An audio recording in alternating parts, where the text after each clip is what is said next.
Hello friends, welcome to tide plus. कैसे हैं आप सभी लोग? आयु पे अच्छे होंगे, मस्त होंगे, बढ़िया होंगे और आपकी पढ़ाई बेहतरीन तरीके से चल रही होगी। तो आशा करता हूं आप सभी लोग रेगुलर होंगे और रेगुलर क्लासों को ले रहे होंगे। तो चलिए आगे बढ़ते हैं दोस्तों। जैसा कि आपको पता है यूपीजे की चैप्टर वाइज ए क्लास होती है ओनली संडे को 8 AM पर। मैंने किसी भी कारण से ए क्लास आपको प्रोवाइड नहीं करा पाई है मॉर्निंग टाइम में, तो मैं आपको ए क्लास नाइट में प्रोवाइड करा दूंगा।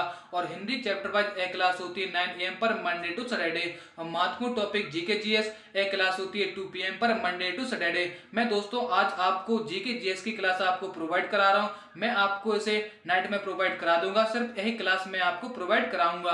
और कल से यानी मंडे से रेगुलर क्लासें होंगी, हिंदी क्लासें और जीके जीएस की भी क्लासें रेगुलर चलेंगी।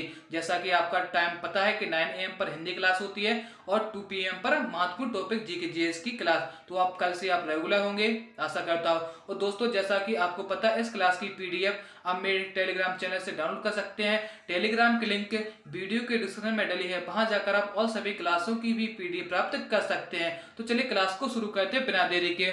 ये क्लास सभी ऑल स्टेट एग्जाम के लिए है, चाहे आप लेखपाल या कांस्टेबल, चाहे ग्रुप डी, चाहे एनटीपीसी या रेलवे किसी की भी तैयारी कर रहे हो, चाहे आप एसएससी की भी तैयारी कर रहे हो, तो एक क्लास आप जरूर देख सकते हैं। और इस क्लास को आप अपने दोस्तों यारों तक वीडियो को शेयर कर दीजिए, जिससे कि और भी हमारे दोस्त जुड़ सके। और जो दोस्त मेरे साथ नए जुड़े हैं चैनल को सब्सक्राइब कर लें और बेल आइकन को प्रेस कर दीजिए, जिससे कि आने वाली वीडियो का नोटिफिकेशन आप तक पहुंच सके। तो चलिए क्लास को शुरू करते हैं। देखिए पहला प्रश्न आपके सामने दिख रहा होगा, पहले प्रश्न को ध्यान से पढ़िए। देखिए पहला प्रश्न क्या है। भारत के राष्ट्रपति को महाभियोग द्वारा हटाया जा सकता है, किंतु महाभियोग की प्रक्रिया को दोषपूर्ण कहकर आलोचना की जाती है। प्रक्रिया में कौन सा दोष नहीं है?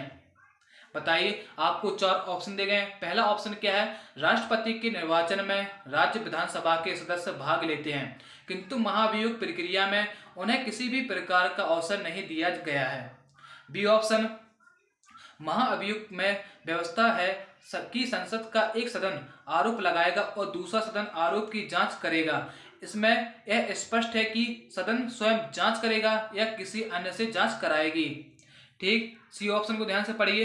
राष्ट्रपति राज्यसभा के रिक्त स्थानों पर अपने समर्थकों को मनोनीत करके 2/3 बहुमत से अपने विरुद्ध महाभियोग पारित करने को असंभव बना सकता है। डी ऑप्शन, राष्ट्रपति को लोकसभा भंग करने का अधिकार है। यह यानी यदि उस पर आरोप लगाया जाए कि वह लोकसभा को भंग कर दे, तो जनता ना कि संसद अभियोग लगाने वाली होगी।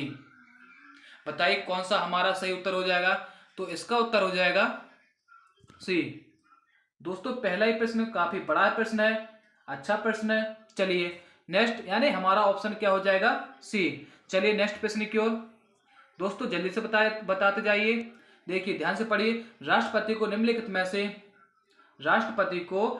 में से कौन सा पद और गोपनीयता की राष्ट्र शपथ दिलाता है? बताइए क्वेश्चन 2 का आंसर क्या होगा? तो इसका आंसर हो जाएगा भारत का मुख्य न्यायाधीश। यानी राष्ट्रपति को शपथ कौन दिलाता है? भारत का मुख्य न्यायाधीश। चलिए नेक्स्ट, राष्ट्रपति संविधान के किस अनुच्छेद के तहत भारत के मुख्य न्यायाधीश के समक्ष शपथ ग्रहण कराता है? बताइए राष्ट्रपति को किस आर्टिकल के तहत शपथ दिलाई जाती है? तो क्वेश्चन 3 का आंसर हो जाएगा क्या? B, article 60। तो आर्टिकल 58 क्या कहता है? तो आपको इन आर्टिकलों के बारे में भी पता होना चाहिए। ध्यान सुनिए, आर्टिकल 58 क्या कहता है। देखिए आर्टिकल 58 में क्या कहा गया है? इसमें कहा गया है कि राष्ट्रपति चुनाव लड़ने की योग्यता। ठीक। अब देखिए आर्टिकल आपको 60 पता है कि इसमें शपथ दिलाई जाती है राष्ट्रपति की, यानी आर्टिकल 60 में। अब आर्टिकल जो मैं बता रहा हूं उसे सुनिए। देखिए आर्टिकल जो 61 है, तो आर्टिकल 61 में क्या कहा गया है? ध्यान से सुनिए, इन्हें नोट बनाकर लिख लीजिए। सुनिए, राष्ट्रपति के विरुद्ध महाभियोग की प्रक्रिया लगाई जा सकती है। किस आर्टिकल के तहत? यानी आर्टिकल 61 के तहत। और आर्टिकल 62 क्या कहता है? सुनिए, देखिए आर्टिकल 62 क्या कहता है?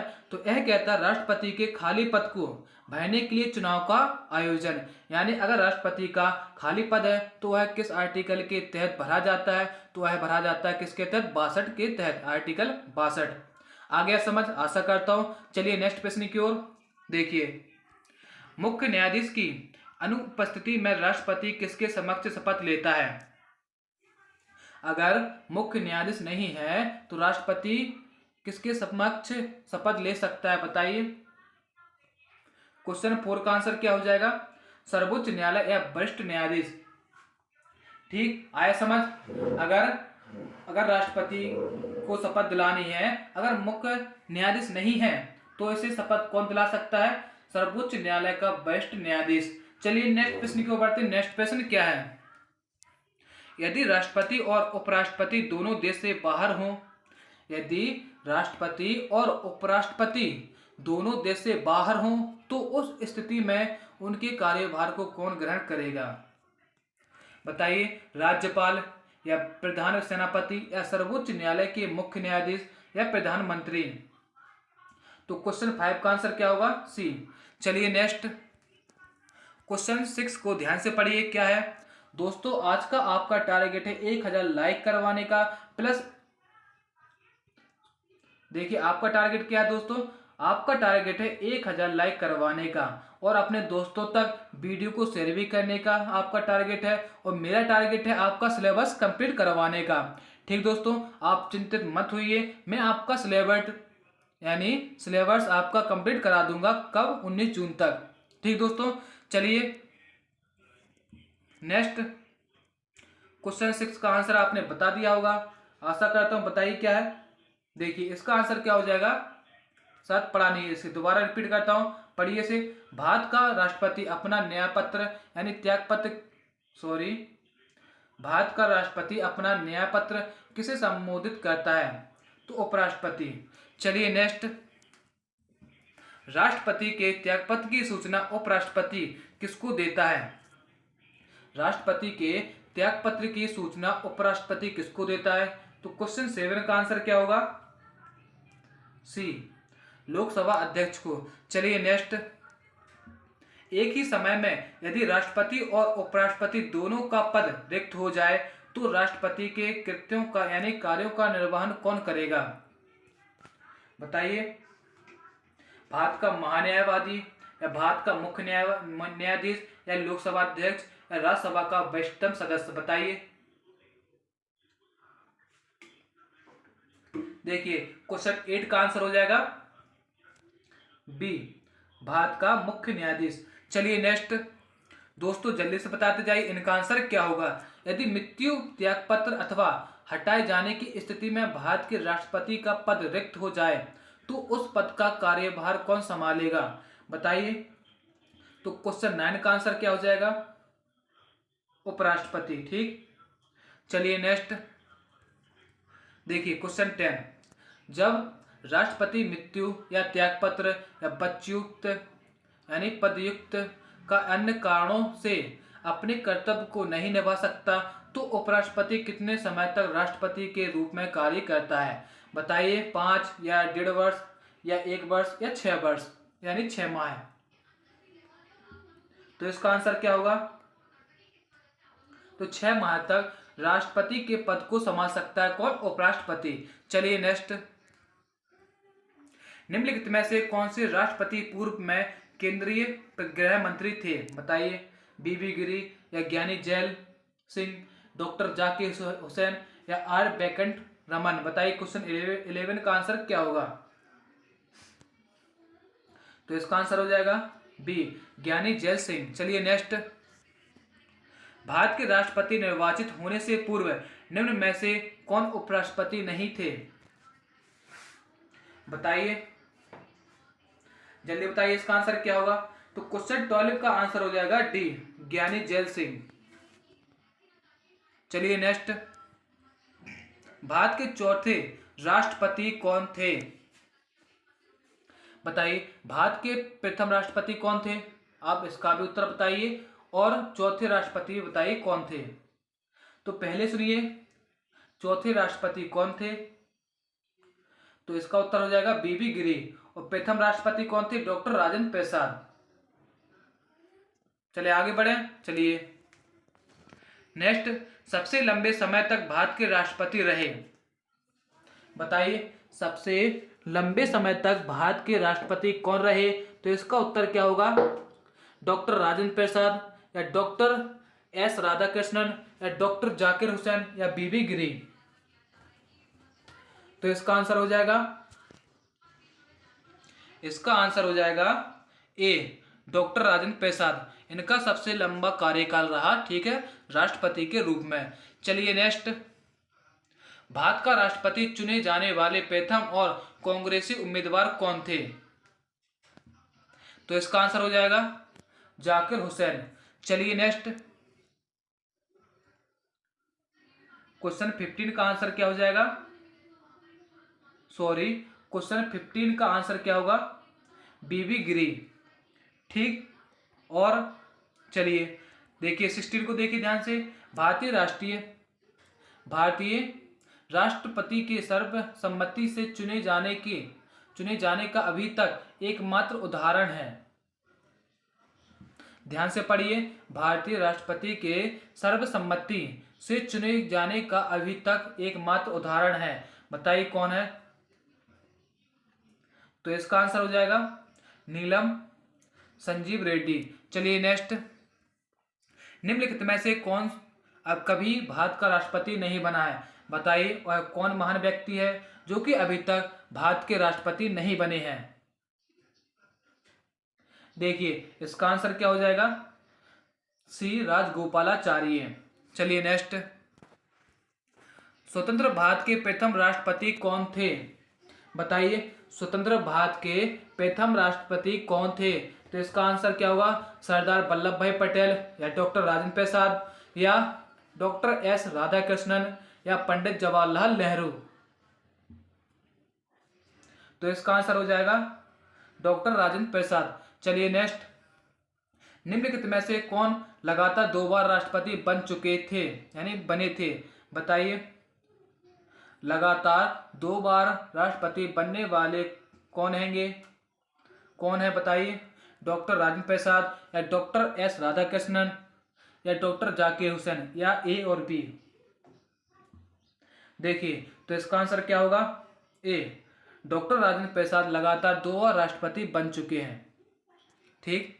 चलिए, भारतीय संविधान का कौन सा अनुच्छेद राष्ट्रपति के पद के लिए पुनः निर्वाचन की योग्यता निर्धारित करता है? बताइए आर्टिकल 52, आर्टिकल 54, आर्टिकल 55 या आर्टिकल 57? तो इसका आंसर क्या होगा?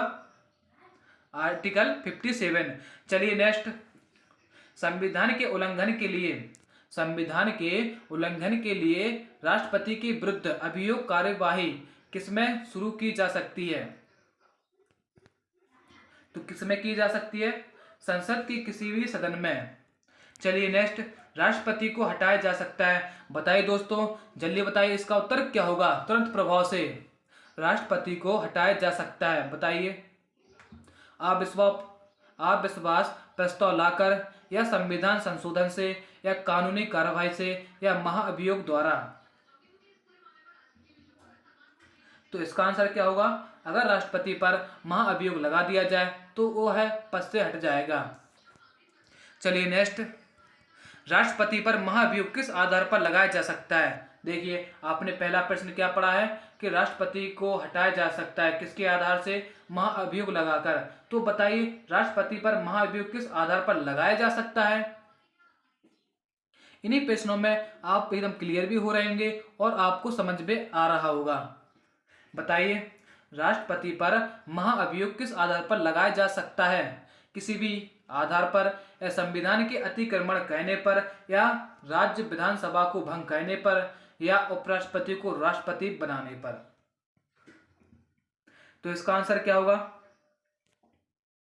बी, संविधान के अतिक्रमण करने पर, ठीक। चलिए नेक्स्ट, राष्ट्रपति पर महाअभियोग की प्रक्रिया किस देश के संविधान से ली गई है? तो इसका आंसर क्या होगा दोस्तों? क्वेश्चन 24 का आंसर हो जाएगा अमेरिका से। चलिए नेक्स्ट, जल्दी बताइए, भारतीय राष्ट्रपति को किस परिस्थिति में अपने पद से त्यागपत्र देना पड़ता है? बताइए, फिर से रिपीट करता हूं, ध्यान सुनिए। भारतीय राष्ट्रपति को किस परिस्थिति में अपने पद से त्यागपत्र देना पड़ता है? महाअभियोग लगने पर, या रिश्वत लेने पर, या प्रधानमंत्री के कहने पर, या संसद में वक्तव्य न देने पर। बताइए इसका आंसर क्या होगा?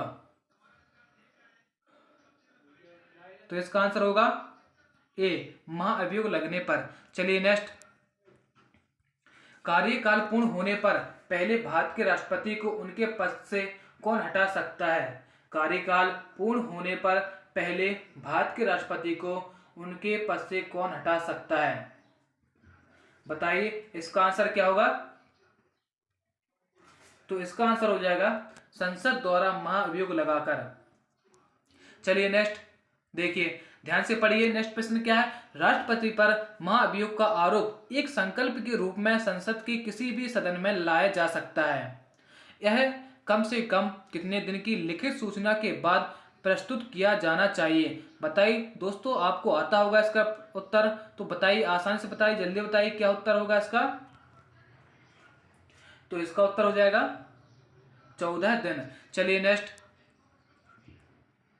सदन में राष्ट्रपति के विरुद्ध महाअभियोग प्रस्ताव पास करने के लिए कितने सदस्यों का समर्थन चाहिए?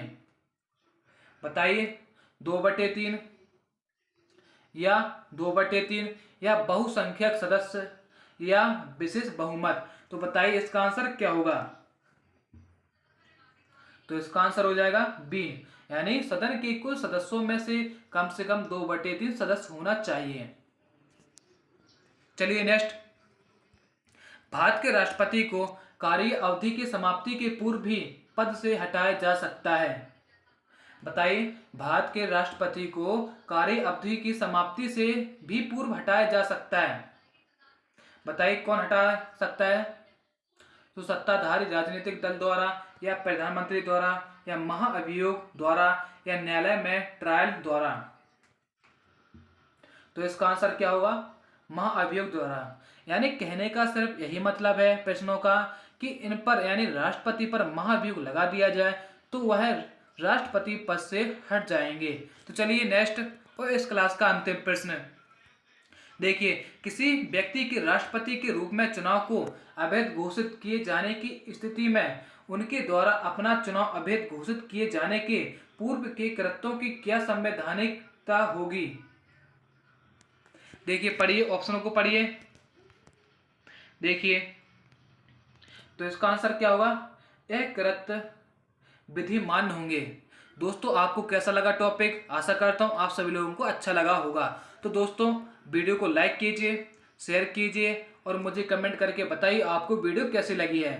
Thanks for watching, bye.